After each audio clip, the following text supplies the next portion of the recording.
Hello everyone, कैसे हैं आप सब। आई होप आप सब बहुत अच्छे होंगे एंड बहुत ही अच्छे से अपने पढ़ाई लिखाई को कंटिन्यू कर रहे होंगे। तो आज की क्लास में हम पढ़ने वाले हैं जीन पियाजे के बारे में, यानी कि जीन पियाजे जी के सारे सिद्धांतों के बारे में। आपको पता है कि ये टॉपिक सीटेट का कितना ज्यादा फेवरेट है। इस टॉपिक से आप हर एग्जाम में क्वेश्चंस देखोगे और सीटेट में तो 5 से 6 नंबर, मैं आप चेक कर लीजिए खुद से प्रीवियस ईयर के क्वेश्चंस उठाकर, 5 से 6 नंबर डेफिनेटली आने ही आने हैं। तो आज की क्लास में हम जीन पियाजे के सिद्धांत यानी कि कॉग्निटिव डेवलपमेंट का पूरा सेमिनार सीरीज देखेंगे, यानी कि हम उसके पूरे क्रक्स को देखेंगे कि जीन पियाजे का सिद्धांत क्या था, इसको कैसे स्कूल्स में अप्लाई किया जा रहा है, इसके क्वेश्चंस कैसे बन रहे हैं, उनके सारे टॉपिक्स को समझेंगे एंड इससे रिलेटेड जो क्वेश्चंस बन सकते हैं वो भी आज की क्लास में इंक्लूड किया गया है। तो आप किसी भी चीज को इग्नोर नहीं करेंगे। सीटेट का फॉर्म फिल होना शुरू हो गया है, 6 सितंबर को आपकी परीक्षा है। तो बस अब आपको अपनी कुर्सी की पेटी बांध लेनी है और ज्यादा कुछ सोचना नहीं है। क्लासेस को फॉलो करिए, क्वेश्चंस की प्रैक्टिस करिए एंड इस बार आप अपने सीटेट में अच्छे नंबर स्कोर करिए। That's it. सबसे पहले शुरुआत करते हैं। देखिए, जीन पियाजे, सबसे पहले हम किसी भी चीज को पढ़ते हैं तो हमें उसका परिचय जान लेना होता है। आज की क्लास से आपके 5 से 8 नंबर पक्का आने वाले हैं। आप देख लेना, जीन पियाजे ऐसा ना हो कि सीटेट आपसे क्वेश्चंस पूछे और जीन पियाजे से क्वेश्चंस ना हो, यूपी टेट में आपसे क्वेश्चन पूछा जाए और जीन पियाजे से क्वेश्चंस ना हो, ऐसा पॉसिबल ही नहीं है। तो आप इस चीज को भी देखिए एंड इस बार सॉल्व करते हैं। मैंने कहा ही था कि अगर आप इस चैनल को सब्सक्राइब कर लेते हैं तो आपको इस बार प्रिपरेशंस और अच्छे से देखने को मिलेगी। मैं हर एक पॉइंट्स, हर एक टॉपिक से क्वेश्चंस करके लाऊंगी, क्वेश्चंस बना के लाऊंगी, उसे प्रीवियस ईयर और जो आगे क्वेश्चंस आने वाले हैं उस दोनों को कनेक्ट करके मैं क्वेश्चंस बनाऊंगी। चलिए, अब आपको बस इतना करना है कि चैनल को सब्सक्राइब करके अपने दोस्तों को शेयर कर देना है एंड इसे बस देखना है, समझना है एंड प्रैक्टिस करना है। जीन पियाजे एक सिद्धांत देते हैं, मनोवैज्ञानिक थे। उन्होंने बच्चों के मानसिक विकास को यानी कि कॉग्निटिव डेवलपमेंट पर फोकस किया था। उनके अनुसार बच्चा जन्म से ही सक्रिय रूप से सीखता है और उनकी सोच उनके उम्र के साथ बदलती रहती है। क्लियर। पियाजे के मुख्य सिद्धांत के 3 या 4 पॉइंट्स है। वो कहते हैं कि बच्चा कैसे सीखता है, बच्चा कैसे सीखता है, बच्चा कैसे सोचता है, कैसे सीखता है और उसकी बुद्धि का विकास किस प्रकार से होता है। इनकी जो थ्योरी है ना, वो कुल मिलाकर इन्हीं सारी चीजों पर सेंटर्ड है। क्लियर। अभी आप आगे समझोगे कि कहना क्या चाहते थे। देखिए, सबसे पहले पियाजे महोदय के सिद्धांत के कुछ मेन पॉइंट्स है। जैसे स्कीमा क्या है, स्कीमा से क्वेश्चंस आए हैं। मैं हमेशा कह रही हूँ कि प्लीज आप इसे इग्नोर करके मत देखो। अगर आप इसे समझ लोगे तो आपके एग्जाम में अच्छे नंबर बन जाएंगे, अदरवाइज आप फिर से घूमते रह जाओगे। स्कीमा क्या है? स्कीमा का मतलब होता है मानसिक ढांचा या सोचने का तरीका। सिंपल वे से कहूँ तो इसका यही मतलब है, यानी कि बच्चा गाय को देखकर समझता है कि 4 पैर वाला जानवर गाय होती है। मतलब स्कीमा का मतलब ये हो गया, मैं इसको समझाऊं तो आप समझो कि उसके माइंड में अब उसको अगर समझ आ गया कि 4 पैर वाली जो चीज, 4 पैर वाले जो जानवर होते हैं ना, वो गाय होती है। तो अगर आप उसको कभी भैंस भी दिखाओगे या कुत्ता भी दिखाओगे तो उसे ये लगेगा कि अरे यार, ये तो स्कीमा था और इसके साथ अगर मैंने कनेक्ट किया तो ये क्या है, उसे ये लग रहा है कि ये उसके माइंड में एक फ्रेमवर्क रेडी हो गया है और उसके हिसाब से उसको ऐसा लगेगा कि ये भी गाय ही है। ये है स्कीमा। क्लियर। आप इसे ऐसे समझोगे तो ज्यादा बेटरली समझ आएगा। यानी कि अगर बच्चे को गाय दिखाकर समझाया जाता है कि ये 4 पैर वाला जानवर गाय होता है और उसके बाद आप उसे कुत्ता दिखाते हो, कुत्ते को भी वो गाय समझता है क्योंकि उसके जो स्कीमा है, यानी कि उसके अंदर जो बैठा है, इनबिल्ट हो गई ये चीजें, वो विकसित नहीं हुई है और उसे क्या लगता है कि 4 पैर वाले सारे जानवर गाय होते हैं। ये है स्कीमा। क्लियर। अब देखते हैं आगे क्या कहता है कि समाकलन क्या है। तो ये नई जानकारी को पुराने अनुभव से जोड़ता है। जैसे मैंने अभी आपको समझाया कि बच्चा समझ रहा है कि हर 4 पैर का जो जानवर है वो गाय है, हर 4 पैर वाले जानवर को वो गाय या कुत्ता कहेगा। ये चीजें क्या है, अब वो उसे अपने अनुभव के साथ जोड़ रहा है। उसे पहले लगता था कि हर 4 पैर वाला जानवर गाय होती है, पर आपने उसे बताया कि नहीं, ये हर 4 पैर वाला जानवर गाय नहीं है। यहाँ पे इसमें क्या अंतर है, उसमें क्या अंतर है, तो उसके स्कीमा में चेंजेस आया ना। ये क्या होता है कि एक स्टेजेस के अकॉर्डिंग बच्चे जब ग्रो अप कर रहे हैं, वो स्टेज बाय स्टेज इनबिल्ट हो रहे हैं, तो ये चीजें ज्यादा मैटर करती है। क्लियर। अब हम देखेंगे एकोमोडेशन क्या है, यानी कि अनुकूलन क्या है। अब एकोमोडेशन क्या हो जाती है, ये पुरानी सोच में बदलाव करके नई जानकारी को स्वीकार करते हैं। इन द सेंस ये कह रहा है कि आप जरा सोचो कि आपने पहले से किसी बच्चे के माइंड में, क्योंकि उस बच्चे की एज ज्यादा तो है नहीं, तो आपने कुछ चीजें उसे समझा रखा है कि बच्चा ये 4 पैरों का जानवर है, तो ये गाय है, ये है। जब आप उसे पढ़ाते हो, क्लियर, जब उसके बेसिक लर्निंग सिखाई जाती है, तो बेसिकली यही होता है, हम उसे फिगर डायग्राम के अकॉर्डिंग उसे समझाते हैं, एंड ये चीजें उसके माइंड में कहीं ना कहीं फिल होती जाती है। बट स्टिल जब बच्चा धीरे धीरे क्लासेस वाइज बढ़ते जाता है, तो क्या होता है कि वो अपने पास्ट के नॉलेज को प्रेजेंट से कनेक्ट करता है, यानी कि पुरानी सोच में बदलाव करके नई जानकारियों को स्वीकार करना ही एकोमोडेशन है, यानी कि अनुकूलन है। अब इसको समझने के लिए आप समझो यहाँ पे कि बच्चा समझे कि गाय और कुत्ता अलग अलग जानवर है, इन दोनों के 4 पैर है, बट स्टिल ये दोनों अंतर है, दोनों में बहुत का अंतर है। क्लियर? तो इस चीज को कहाँ समझ रहा है बच्चा, किस स्टेज में आकर उसे ये अंतर समझ आता है, एकोमोडेशन में, यानी कि अनुकूलन में। स्कीमा तक उसे कुछ समझ नहीं आ रहा है, उसके लिए सारे के सारे जानवर एक जैसे हैं। क्लियर? अब एडॉप्टेशन में क्या होता है, यानी कि अनुकूलन की प्रक्रिया में क्या होता है, तो इसने क्या किया है, इसने जो एकोमोडेट किया, यानी कि समझा, उसे मिलाकर वो अब क्या कर रहा है, अडॉप्ट कर रहा है चीजों को, यानी कि यह सीखने की पूरी प्रक्रिया हो जाती है 4th स्टेज में। क्लियर है? और उसके बाद संतुलन आएगा। अब संतुलन क्या कहता है कि जब बच्चा नई जानकारी और पुरानी सोच के बीच संतुलन बना लेता है, क्लियर, तो वो क्या होगा, ये जब ये संतुलन बना लेता है तो ये इसकी 5th स्टेजेस हो जाती है। अब आपने इनके 5 स्टेजेस को समझ लिया, मतलब पहली स्टेज में पहला जो पॉइंट था, स्कीमा था, वो क्या कहता था कि मैंने जैसे समझाया बच्चे को कि बच्चा देखो, ये आपने एक बुक रखा उसके सामने एंड उसे समझा दिया कि 4 पैर वाला जानवर ये है, ये गाय है। अब अगर आप उसे जानवरों की लिस्ट में भी लेकर जाते हैं, यानी कि जानवर जिस पेज पर बने हुए, अगर आप वहां ले जाते हो और उसे उंगली पकड़ा के पढ़ाते भी हो कि बेटा देखो ये 4 पैर वाला जानवर कुत्ता है, तो उसके माइंड में क्या आ रहा है, एक का करके कि नहीं, पहले मतलब उसके दिमाग में ये चल रहा है कि 4 पैरों का सारा जानवर क्या होता है, वो गाय ही होती है। और आप अगर उसे अलग 4 पैर वाले जानवर दिखाते हो तो वो उस स्टेज में भले ही ना पहचान पाए, बट जैसे जैसे उसके एज बढ़ते हैं वो उन सारी की सारी चीजों को समझना शुरू कर देता है। सो ये चीजें मैटर करती है।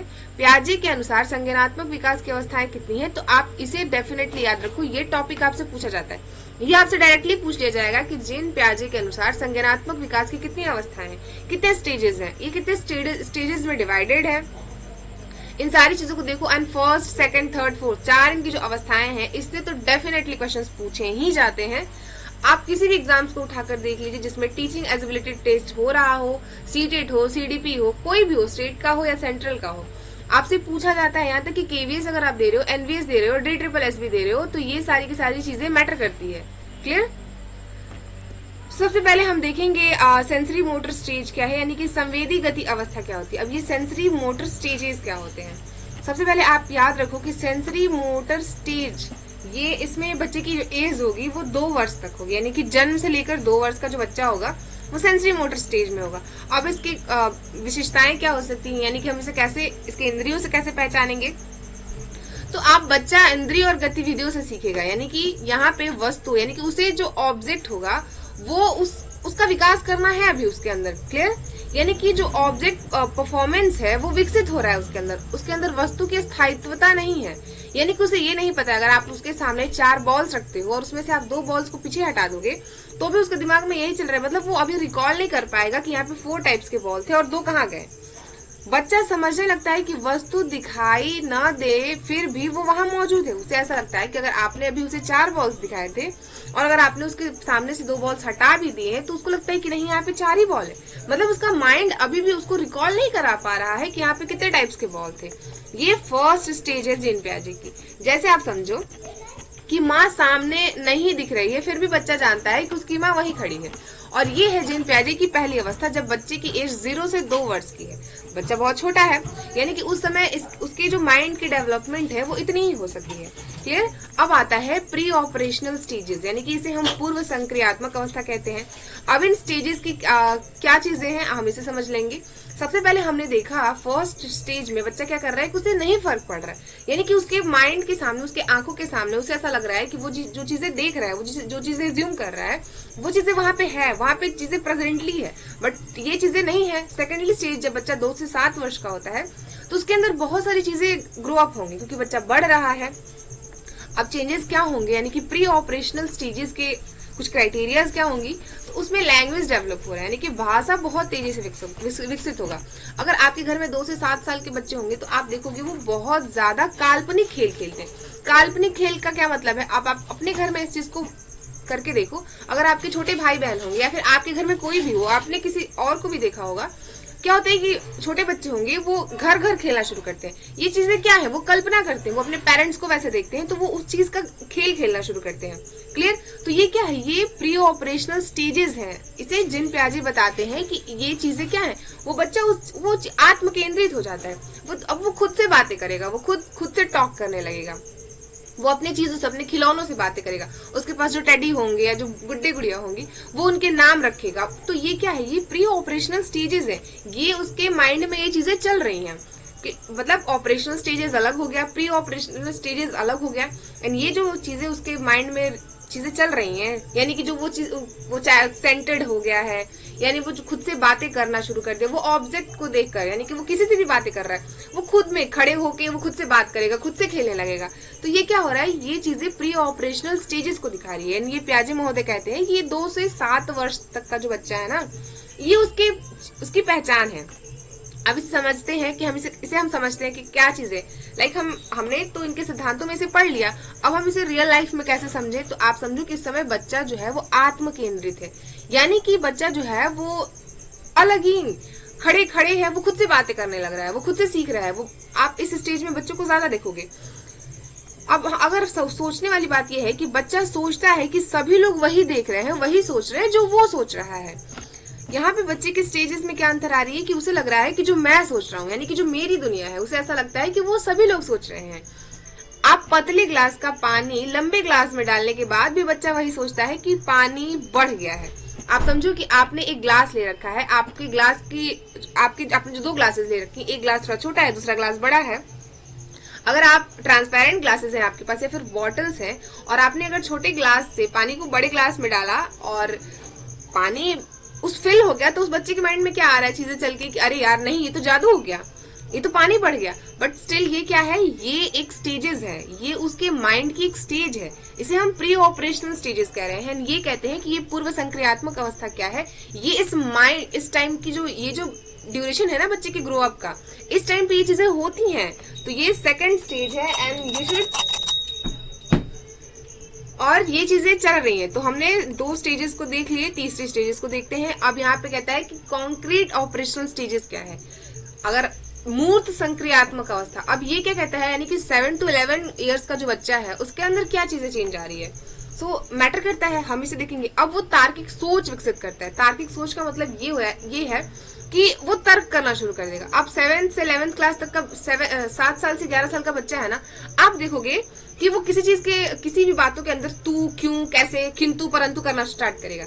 यानी कि क्या कर रहा है, वो कन्वर्स कर रहा है, यानी कि सोच रहा है। अगर मैंने ये कह दिया है कि ये बेटा ये डेमोक्रेसी है, तो अब उसके अंदर वो क्वेश्चंस क्रिएट करेगा कि मैम क्यों है, कैसे है, कहाँ से आया, क्यों नहीं है। ये चीजें क्या हो रही है, ये वर्गीकरण और क्रमबद्धता को सिखाता है। क्लियर? यानी कि उसे वास्तविक वस्तुओं पर अच्छी सोच विकसित होती है इससे। एंड ये सारी की सारी चीजें आप समझो इसे कैसे समझते हैं। बच्चा समझता है कि ग्लास बदलने से पानी की मात्रा नहीं बदलती, और ये आपसे डिट्टो सीटेड में क्वेश्चंस आ सकते हैं। आपसे पूछा जाएगा कि किस स्टेज में, आप बताओ मुझे कि किस स्टेज में बच्चे को ऐसा लगता है कि पानी के ग्लासेस बदलने से उसकी मात्राएं नहीं बदलती हैं। अगर उसकी क्वांटिटी उतनी ही है तो आप उसे बॉटल में रखो, ड्राम में रखो या किसी और चीज में रखो, वो उतना ही रहेगा। ये किस स्टेज में उसे जाकर समझ आ रही है, 3rd, यानी कि जब आप उसे मूर्त संक्रियात्मक अवस्था में लाते हो तब ये चीजें उसे समझ आ रही है। और लास्ट एंड फाइनल है फॉर्मल ऑपरेशनल स्टेजेस, यानी कि फॉर्मल ऑपरेशनल स्टेजेस क्या कहता है कि ये औपचारिक संक्रियात्मक अवस्था है। दैट्स मीन कि 11 वर्ष और उससे ज्यादा के जो बच्चे हैं ना, वो अमूर्त चिंतन रख सकते हैं, यानी कि अब्स्ट्रैक्ट थिंकिंग रख सकते हैं। अब यहाँ पे अब्स्ट्रैक्ट थिंकिंग क्या होती है, तो वो हाइपोथेटिकल चीजें सोचते हैं। अब हाइपोथेसिस बनाना शुरू कर देते हैं। हाइपोथेसिस का मतलब क्या है, यहाँ पे वैज्ञानिक सोच रखते हैं। आप देखोगे कि जो 11 साल से अधिक का बच्चा है, यानी कि क्लास 10th का बच्चा होगा या 10th पास आउट बच्चा होगा, उसके अंदर एक अलग सोच होती है। वो दुनिया बदलने के लिए निकल जाएगा। उसको वो अगर अभी कह दिया जाए कि नहीं बेटा ये ईस्टर्न विंड है, वो कहेगा कि नहीं नहीं मैम कैसे ईस्टर्न विंड हो गई, ये तो नॉर्थर्न विंड है। मतलब यहाँ पे मैं क्या कह रही हूँ, वो अभी उसके अंदर एक हीरो वर्शिप की भावना चलती है, वो समाज बदलने निकल जाएगा, वो किसी के साथ सोच उसकी मैच नहीं होगी। ये चीजें आप समझो कि ये चीजें वो उसकी जेनेटिकली नहीं है, वो चीजें उसके हार्मोनल चेंजेस की वजह से आ रहा है। एंड दैट मीन्स यहाँ पे जीन पियाजे यही समझाने की कोशिश कर रहे हैं कि जिस एज में बच्चा है, अभी वो 10th क्लास का बच्चा है, 11th क्लास का बच्चा है, उसके हार्मोनल इतने ज्यादा चेंज हो रहे हैं कि वो अब्स्ट्रैक्ट थिंकिंग कर रहा है। उसे ऐसा लगता है कि मैं ये कर लूंगा, मैं वो कर लूंगा, मैं ऐसा कर लूंगा, वो वैसा कर लूंगा। बट ये चीजें कितनी ग्राउंड तक सही होंगी उसे अभी नहीं पता। वो उस टाइम पे वो दुनिया बदलने निकलता है, उस टाइम पे वो हीरो वर्शिप की भावना लाता है। हीरो वर्शिप का भावना क्या मतलब होगा, अभी उसके कुछ आइडियल होंगे, लाइक कोई हीरो हीरोइन हो सकते हैं या फिर कोई महानुभाव हो सकते हैं। स्वामी विवेकानंद जी इस टाइम पे बच्चों के आइडियल होते हैं। तो ये क्या है, ये स्टेजेस है, ये उसके चेंजेस है। अगर आप अभी देखो, अभी उसके ग्रुपिंग होना शुरू होंगे, मतलब उसकी दोस्ती होगी बच्चों के साथ, वो अलग ही। कुछ लोग इसमें थोड़ा हीरो वर्शिप में निकलेंगे। Hero worship in the sense ये कह रहा है यहाँ पे कि उस टाइम पे बच्चे सेल्फ सेंटर्ड ना हो करके वो ग्रुप बनाते हैं। कुछ बच्चे यहाँ पे ये सोचते हैं कि मुझे बड़े बड़े ड्रीम्स पूरे करने हैं, ये करना है। तो ये चीजें क्या क्रिएट कर रही है, ये यहाँ पे अब्स्ट्रैक्ट थिंकिंग क्रिएट कर रही है। एंड ये क्लास 10th 12th के बच्चों के अंदर देखी जाती है। क्यों? क्योंकि उस टाइम पे उनके अंदर हार्मोनल चेंजेस इतने ज्यादा होते रहते हैं कि ये चीजें आप उन्हें देख सकते हो। क्लियर? अब हम हाइपोथेटिकल सोचेस रखेंगे, भविष्य के बारे में ज्यादा सोचेंगे। अब अगर आप देखोगे, वो भले आपसे कहे ना कहे, बट स्टिल अगर आप उनके सामने किसी बातों को रखते हो तो वो अपने अंदर एक थिंकिंग बनाएंगे, कर यार मैं भी ऐसा कर सकता हूँ या मैं भी ऐसा कर सकती हूँ। तो ये चीजें क्या है, ये उनके हार्मोनल एक्टिविटीज को दर्शा रहा है कि वो उस स्टेज में उनकी जो थेसिस है, यानी कि जो थिंक ऑफ लेवल्स है, वो यहाँ तक जा रही है। सो ये मैटर करती है स्टेजेस वाइज भी। अगर गुरुत्वाकर्षण ना होता तो क्या होगा, आप मुझे समझो कि फिजिक्स का लॉ है, एंड अगर बच्चा इस स्टेज में है तो वो अपनी मैम से, फॉर द एग्जांपल्स आप लोग मुझसे पूछ रहे हो कि मैम गुरुत्वाकर्षण ना, मतलब ग्रेविटी ना नहीं होती तो क्या होती। अब आप सोचो कि अगर किसी बच्चे के अंदर इस टाइप की है सेंसेस, यानी कि वो ये पूछ रहा है, तो उसको पता होना चाहिए पहले कि बेटा ग्रेविटी क्यों आई, बेटा ग्रेविटी से क्या है। अगर ग्रेविटी नहीं होती तो आप अपने क्लास में एक ग्रुप बना लो। ग्रुप इन द सेंस ये हो गया कि आपने उन्हें कुछ डिवाइड कर दिया क्लासेस में, सॉरी टॉपिक्स में, कि आप कुछ बच्चे ऐसे, जैसे हमने क्लास में डिबेट करा लिया या सेमिनार करा लिया, कुछ बच्चे ऐसे हो गए जो इस पर बनाकर, मतलब आप लिस्ट लिख कर आओ, याद करके आओ, जो भी करके आओ, रिसर्चेस करके आओ कि गुरुत्वाकर्षण ना होता तो क्या होता। एंड एक टीम ये हो गई कि जिसने ये कहा कि गुरुत्वाकर्षण ना होता तो क्या होता। अब आप उन दोनों की क्लासेस में डिबेट स्टार्ट कराइए, फिर आपको पता चलेगा कि इस एज में बच्चे किस लेवल तक सोचते हैं, क्या सोचते हैं। और अगर इस एज में उन्हें एक सही गाइडेंस मिलती है तो उनका भविष्य बहुत ही ज्यादा अच्छा हो सकता है। ये है जीन पियाजे की 4 अवस्थाएं। और डेफिनेटली अगर हम देखें तो हम अपने जो आप पढ़ा रहे हो, या फिर प्राइमरी टीचर हो, सेकेंडरी टीचर हो, या फिर आप हायर एजुकेशन के टीचर्स हो, अगर आपने अपने बच्चों के क्राइटेरियाज को ऐसे देखा है, ऐसे रखा है, तो आप समझोगे इस चीज को कि ये चीजें कहीं ना कहीं हद तक सही है। आप देखोगे 1 to 5 एज के जो बच्चे हैं, 6 to 8 के जो बच्चे हैं, या फिर अगर आप उसे देखते हो 11 12 में जो बच्चे पढ़ रहे हैं, जो 9 10th की क्लास के बच्चे हैं, वो अलग है। अभी आप देखोगे कुछ ग्रेजुएशन करने के बाद धीरे धीरे वो उनके अंदर एक अलग टाइप की थिंकिंग आने लगती है। सो जीन पियाजे इसी बात को आपको एक थ्योरी के माध्यम से समझाना चाहते थे।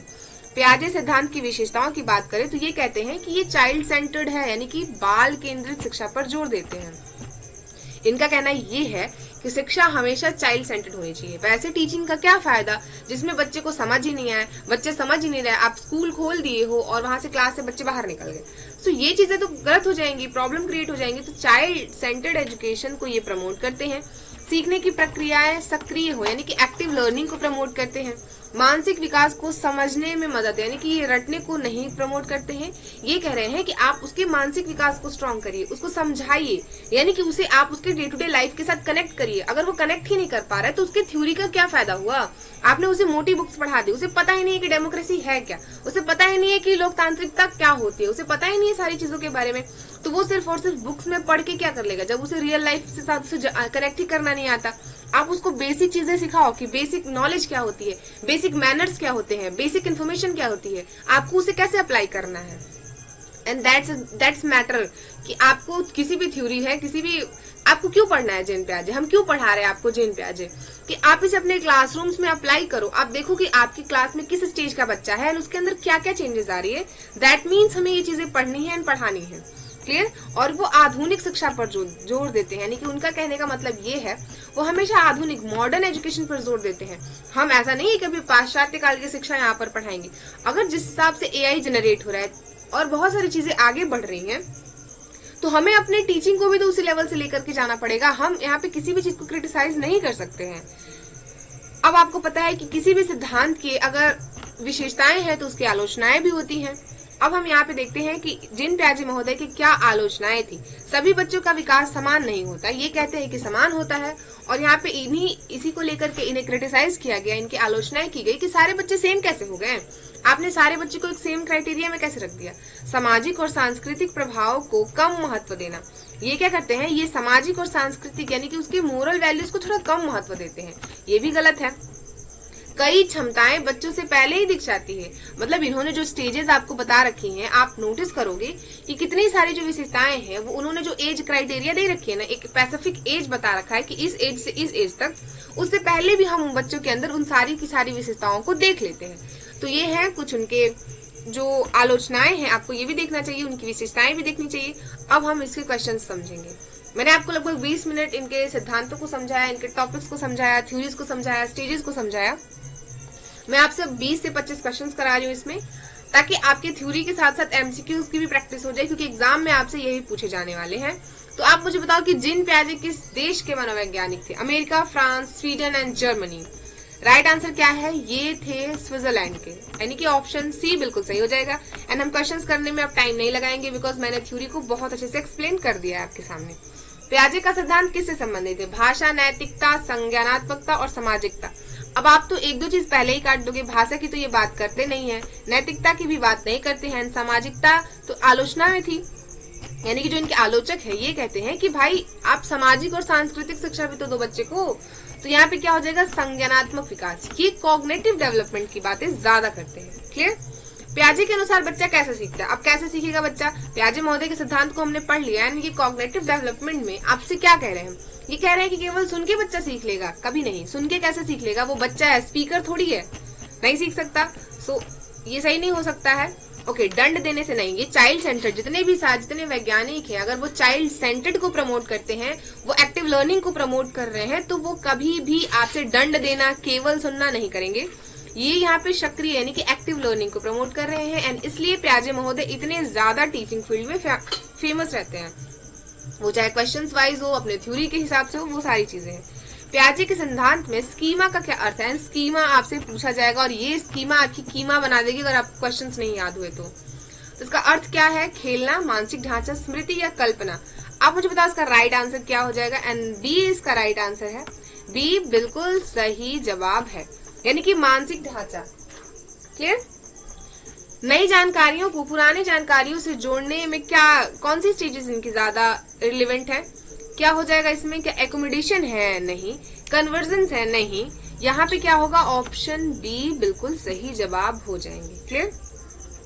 पुरानी सोच में परिवर्तन करके नई जानकारियों को स्वीकार करना क्या कहलाता है? अगर आप किसी बच्चे के अंदर उसने कुछ पहले से हाइपोथेसिस बना रखा है कि अरे ये होगा तो वैसे हो जाएगा, राहु केतु के आने से चंद्र ग्रहण लग जाता है। अब समझो कि आप एक ज्योग्राफी के टीचर हो एंड बच्चे के अंदर ये हाइपोथेटिकल चीजें बैठी हुई हैं कि आप लड़की हो तो आपको खाना बनाने जाना है, आपका ये काम है, आप लड़के हो तो आपको कार के साथ खेलना है। ये क्या है? उसके अंदर का एक हाइपोथेटिकल कंडीशन है। हो सकता है कि वो जिस सोसाइटी से आ रही है उसके सराउंडिंग का ऐसा वातावरण हो, तो आपको क्या करना है? आपको उसके दिमाग में जो वल्गरिटी भरी हुई है ना, ये जो चीजें भर गई हैं कि नहीं ये चीजें स्पेसिफिक किसी जेंडर को डिवाइड करती है, उसे आपको कैसे निकालना है? तो ये जो स्टेजेस हैं वो किस स्टेज में है? पुरानी सोच में परिवर्तन करके नई जानकारियों को स्वीकार करना क्या कहलाता है? क्या ये एकोमोडेशन है, एडॉप्टेशन है, क्या है? एसोमिलेशन है? नहीं। दैट मीन्स इसका राइट आंसर क्या होने जा रहा है? एकोमोडेशन। हम एकोमोडेट कर रहे हैं ना उसके साथ, हम उसको जैसे आप इरेज करते हो किसी चीज को, तो हम उसके अंदर जो उसके सामाजिकता की वजह से या पारिवारिकता की वजह से, किसी भी चीज की वजह से जो चीजें भर गई हैं उसे हम क्लीन करेंगे, उसके अंदर एक नई जानकारी रखेंगे, एंड ये पॉजिटिव होनी चाहिए। और मैं ऐसा नहीं कह रही हूँ कि फैमिली एंड सोसाइटी से आपको हमेशा नेगेटिव चीजें मिलती हैं, आपको पॉजिटिव चीजें भी मिलती हैं, बट हमें देखना पड़ेगा कि कौन सी चीज उस बच्चे के मेंटल हेल्थ के लिए ज्यादा बेटर है। क्लियर? पियाजे के अनुसार सीखने की प्रक्रिया में एसिमुलेशन की और एकोमोडेशन मिलाकर क्या बनते हैं? अब मुझे बताइए इसका आंसर क्या हो जाएगा। तो ये है एडॉप्टेशन, यानी कि बी ऑप्शन बिल्कुल सही हो जाएगा। मोटिवेशन एंड रीइंफोर्समेंट की तो यहाँ पे बात नहीं हो रही है। पियाजे के अनुसार संज्ञानात्मक विकास की कुल कितनी अवस्थाएं? अब ये किसी का गलत नहीं होना चाहिए, मैं बता देती हूँ पहले ही। तो क्या है आंसर करिए फटाफट, टिक सी आंसर, यानी कि 4 स्टेजेस है। एंड 4 स्टेजेस में किसी की गलती हुई तो फिर आप लोग समझिए। सेंसरी मोटर स्टेज की आयु क्या है, यानी कि सेंसरी मोटर स्टेज की एज क्या है? 0 से 2 वर्ष, 2 से 7 वर्ष, 7 से 11 वर्ष या 11 से 15 वर्ष। And right answer option A 0 से कितने हैं 2 वर्ष तक। क्लियर। अब ये सब गलत क्वेश्चन हुआ तो एग्जाम हॉल में आप समझना क्या होने वाला है आपका। ऑब्जेक्ट प्रेफरेंस किस अवस्था में विकसित होती है, यानी कि ऑब्जेक्ट प्रेफरेंस उसके अंदर किस अवस्था में विकसित हो रही है? फॉर्मल ऑपरेशनल, सेंसरी मोटर या फिर प्री ऑपरेशनल, किसमें हो रही है? तो ये हो रही है सेंसरी मोटर में, यानी कि ऑप्शन बी इसका बिल्कुल सही हो जाएगा। Move on the next question. Pre operational stages की आयु क्या है? ये क्वेश्चन फिर से आ गया। अब आपको operational stages and pre operational stages में डिफरेंसेस पता होना चाहिए, वरना आप एग्जामिनेशन हॉल में बैठिए और कंफ्यूज हो जाइए कि ma'am pre operational stages and operational stages में ही मैं कंफ्यूज हो गया, मुझे समझ नहीं है कि मैं क्वेश्चंस का ठीक करूं। तो बेटा वहां पे खेल हो जाएगा, फिर आप फंस जाओगे। तो आपको देखना पड़ेगा, आपको हमेशा इस चीज को समझना पड़ेगा। प्री ऑपरेशनल, ऑपरेशनल, इन सारी चीजों में डिफरेंसेस करना सीखिए। क्वेश्चन पेपर से पहले एक कॉपी पेपर लीजिए एंड उस पर लिखिए इन सारे स्टेजेस को। इसका राइट आंसर है बी। चलिए, किस अवस्था की विशेषता है भाई? ईगोसेंट्रिज्म जो है, बच्चा ईगो में आ जाता है। आप उसको कुछ भी बोलिए वो उसके ईगो में लग जाएगा भाई। वो किस स्टेजेस में है? अब वो हर चीज को अपने कहते हैं ना प्रतिष्ठा का विषय बना लेगा कि अरे आपने मुझे कैसे डांट दिया। इसलिए तो देखते हो कि बहुत बार क्या होता है कि अगर टीचर ने कुछ बच्चों को डांट दिया तो कुछ बच्चे क्या होते हैं कि स्कूल से बाहर टीचर को ही पनिश करने निकल जाते हैं कि आपने मुझे कैसे बोला, क्लासरूम में तो आपने हमें डांट दिया, आगे बताइए मैं क्या करूंगा आपके साथ। तो ये चीजें क्या है, यानी कि वो ईगो सेंटर्ड है। अगर आपने क्लास में से या फिर उसके दोस्तों के साथ उसकी लड़ाई हो गई एंड अगर उसके दोस्तों ने उसे इग्नोर कर दिया तो वो ईगो में रहेगा भाई कि तुमने मुझे कैसे इग्नोर कर दिया। तो ये क्या है? ये सेंसरी मोटर है? नो, ये फॉर्मल ऑपरेशनल स्टेजेस है नहीं, ये प्री ऑपरेशनल है नहीं, ये कॉन्क्रीट ऑपरेशनल है नहीं भाई। तो क्या है ये प्री ऑपरेशनल स्टेजेस हैं। इस स्टेज में उसके अंदर ईगो सेंट्रिज्म आता है, वो ईगो में बहुत ज्यादा रहता है। क्लियर। बच्चा ये मानता है कि सभी लोग उसी तरह सोचते हैं, वो क्या कहलाता है, वो किस स्टेज में है? उसे ऐसा लगता है कि जैसा मैं सोच रहा हूँ ना वैसे ही सभी लोग सोच रहे हैं, जैसा मैं कर रहा हूँ वही सही है, जो मैं सोच रहा हूँ, जो मैं कर रहा हूँ, जो मैं देख रहा हूँ वही सही है। क्या है ये क्या है? ये ईगोसेंट्रिज्म है, एडॉप्टेशन है, एकोमोडेशन है। ये क्या है? ये है ईगोसेंट्रिज्म। बी ऑप्शन इसका सही है, बिल्कुल सही है। आगे देखिए, कन्वर्जन की अवस्था किस? ये प्री ऑपरेशनल है, सेंसरी मोटर है नहीं भाई। इसका ऑप्शन क्या हो जाएगा? ये कॉन्क्रीट ऑपरेशनल स्टेजेस है, यानी कि सी इसका बिल्कुल सही है। ओके, कॉन्क्रीट ऑपरेशनल स्टेजेस की आयु क्या है? यहाँ पे एजेस क्या है कॉन्क्रीट ऑपरेशनल स्टेजेस की? तो उसकी स्टेजेस की क्या है यहाँ पे? तो बच्चा जब 7 से 11 वर्ष का है तब। 2 से 7 वर्ष क्या है? प्री ऑपरेशनल है, ऑपरेशनल है। आप मुझे बताइए 11 से 15 क्या है? 15 से 18 क्या है?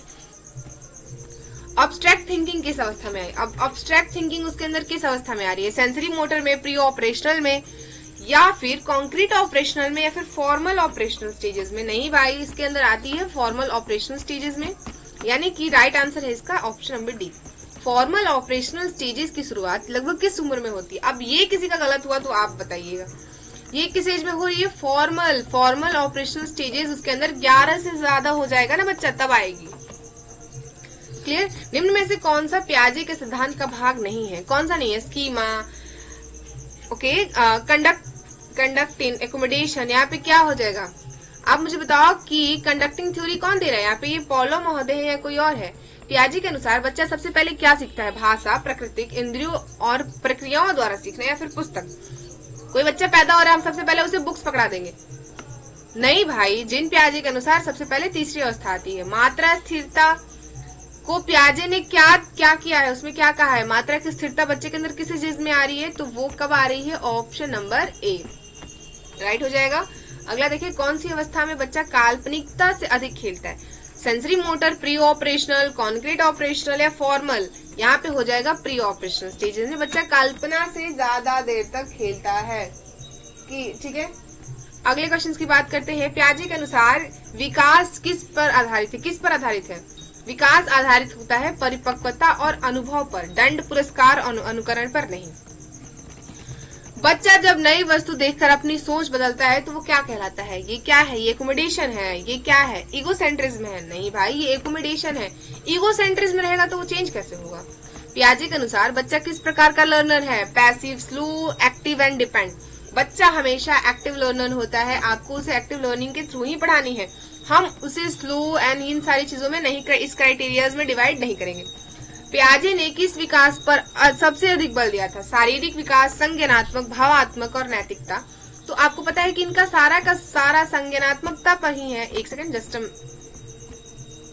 हाँ, मतलब कि प्री ऑपरेशनल स्टेजेस हो या ऑपरेशनल स्टेजेस हो, यानी कि सारी की सारी स्टेजेस क्या है? संज्ञानात्मकता पर आधारित है। कॉग्निटिव डेवलपमेंट की थ्योरी देते हैं ये, तो शारीरिक, मानसिक, तो मोरल वैल्यूज की तो ये बात ही नहीं कर रहे हैं। कौन सी अवस्था में तार्किक सोच विकसित होती है? तार्किक सोच सेंसरी मोटर में, प्री ऑपरेशनल में नहीं भाई। सबसे ज्यादा क्या है? कॉन्क्रीट ऑपरेशनल स्टेजेस में इनके अंदर तार्किकता आती है। एंड ये रहे आपके 26 क्वेश्चंस। जीन पियाजे से आपने सारे के सारे क्वेश्चंस देखे। क्लियर? एक सेकंड।